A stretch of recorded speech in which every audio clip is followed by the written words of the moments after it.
कल मैंने एक बहुत ही खूबसूरत बात पढ़ी, तो उसी का साझा करने के लिए आज मैं ये वीडियो आपके सामने प्रस्तुत कर रही हूँ। तो सुनिए। मैंने अपनी गृहस्थी को कुछ इस तरह बचा लिया, कभी अपनी आंखें दिखा दी तो कभी सर झुका लिया, आपसी नाराज़गी को कभी बढ़ने ना दिया। कभी वो हंस पड़े तो कभी मैंने मुस्कुरा दिया। रूठ कर बैठे रहने से घर कब चलते हैं, रूठ कर बैठे रहने से घर कब चलते हैं। कभी उन्होंने गुदगुदा दिया तो कभी मैंने मना लिया। खाने पीने की बातों पर झगड़ा कभी होने ना दिया, खाने पीने की बातों पर झगड़ा कभी होने ना दिया।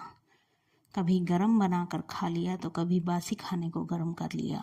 इस प्रकार मैंने अपनी ज़िंदगी को खुशनुमा बना लिया। तो राधे राधे दोस्तों, एक नई वीडियो के साथ फिर से आप सभी का मेरी वीडियो में स्वागत है। तो आज का जो हमारा टॉपिक है वो है पति पत्नी में झगड़े क्यों होते हैं। तो पति पत्नी में झगड़ा क्यों होता है। ये जो शादियां हैं जितनी भव्य होती जा रही हैं, रिश्ते उतने ही जर्जर होते जा रहे हैं। कभी आपने सोचने की ये कोशिश की है कि आखिर ऐसा क्यों हो रहा है, इसकी वजह क्या है। चलिए आज मैं आपको इसके बारे में एक कहानी सुनाती हूँ। ये प्रेरित कहानी है। मैंने जब इस कहानी को नेट पर सुना तो यकीन मानिए इस कहानी ने मुझे बहुत कुछ सोचने पर मजबूर कर दिया। तो कहानी हमारी कुछ इस प्रकार है कि संत कबीरदास रोज सत्संग किया करते थे। दूर दूर से लोग उनका सत्संग सुनने आते थे। एक दिन सत्संग जैसे ही खत्म हुआ सब उठकर चले गए, लेकिन एक व्यक्ति वहीं बैठा रहा। फिर कबीरदास जी ने उसके बैठने का कारण पूछा तो वो बोला कि मुझे आपसे कुछ बात करनी है। कबीरदास जी बोले, हाँ हाँ पूछो, क्या बात करनी है। तो उस व्यक्ति ने कहा, मैं एक गृहस्थ व्यक्ति हूँ, मैं ये जानना चाहता हूँ कि घर पर झगड़ा क्यों होता है और इस झगड़े को खत्म या दूर कैसे किया जा सकता है। तब कबीरदास जी थोड़ी देर चुप रहे और फिर कुछ सोचकर उन्होंने अपनी पत्नी को आवाज़ लगाई और बोले, ज़रा लालटेन जलाकर लाना।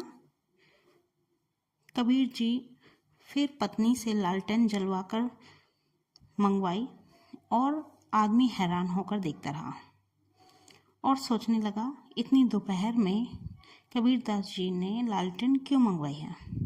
थोड़ी देर बाद कबीरदास जी फिर से अपनी पत्नी से बोले कि ज़रा कुछ मीठा लेकर आ जाना। तो पत्नी मीठे की जगह कुछ नमकीन देकर चली गई। अब वो आदमी सोचने लगा कि ये लोग तो बड़े विचित्र हैं, ये लोग तो बड़े अजीब हैं। कभी दिन में लालटेन मंगवा रहे हैं और बोला मीठा लाने के लिए है तो नमकीन दिया जा रहा है। फिर वह व्यक्ति उठा और बोला, अच्छा मैं तो चलता हूँ। जैसे ही वो व्यक्ति चलने लगा तब कबीरदास जी ने पूछा कि क्या तुम्हें तुम्हारी समस्या का समाधान मिल गया, क्या तुम्हारे सारे सभी सवालों के जवाब मिल गए तुम्हें। तब वो व्यक्ति बोला, मुझे तो कुछ भी समझ में नहीं आया। फिर कबीरदास जी बोले कि हमारी ज़िंदगी के रिश्ते भी कुछ इसी तरह हैं। जिस तरह मैंने अपनी पत्नी से दिन में दोपहर में लालटेन जलवा के मंगवाई तो वो मुझसे हजारों सवाल कर सकती थी, लेकिन उसने कोई सवाल नहीं किया और लालटेन जलाकर मुझे लाकर दे दी कि उसने सोच लिया कि कोई कारण होगा अवश्य, इसीलिए मैंने उससे लालटेन जलवा कर मंगवाई है। और जब मैंने कुछ उसे मीठा लाने के लिए कहा तो वो मीठे की जगह नमकीन ले आई। तो यहाँ पर इस कहानी को सुनाने का अभिप्राय यह है कि जब रिश्ते हमारे ऐसे बनने लगेंगे कि कुछ सुन ली जाएगी और कुछ कह दी जाएगी, कुछ सुना ली जाएगी या फिर कहीं हमें चुप रह लिया जाएगा, तो वहाँ पर हमारा जो रिश्ते का भरोसा है वो बढ़ता जाएगा।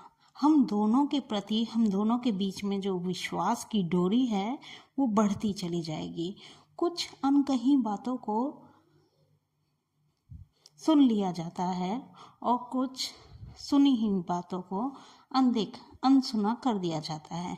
इसी प्रकार हमारे रिश्तों में भी यही होता है कि जो हमें कभी कभी दिखाई दे जाता है उसे हमें अनदेखा कर देना चाहिए, और कभी कभी जो हमें सुनाई देता है उसे कभी कभी अनसुना कर देना चाहिए। इस तरह से हमें अपने दाम्पत्य जीवन का तालमेल बिठाना चाहिए कि दोनों का विश्वास और भरोसा एक दूसरे पर टूटे ना और विश्वास की डोरी बढ़ती चली जाए।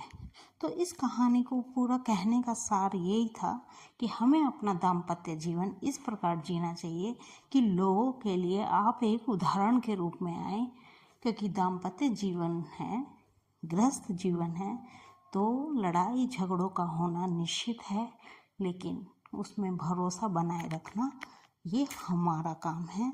उसमें विश्वास की डोरी को बनाए रखना ये हमारा काम है। तो राधे राधे, धन्यवाद। आई होप आपको ये वीडियो अच्छी लगी होगी।